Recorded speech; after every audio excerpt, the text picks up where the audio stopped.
What up guys, welcome back to my channel. Today I completed the 24-hour fridge challenge. Let me tell you guys my experience in the fridge for 24 hours. I had a fun time.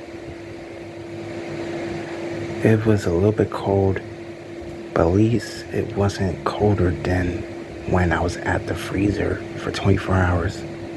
That's a good thing. I was having so much fun. I was dancing, hopping.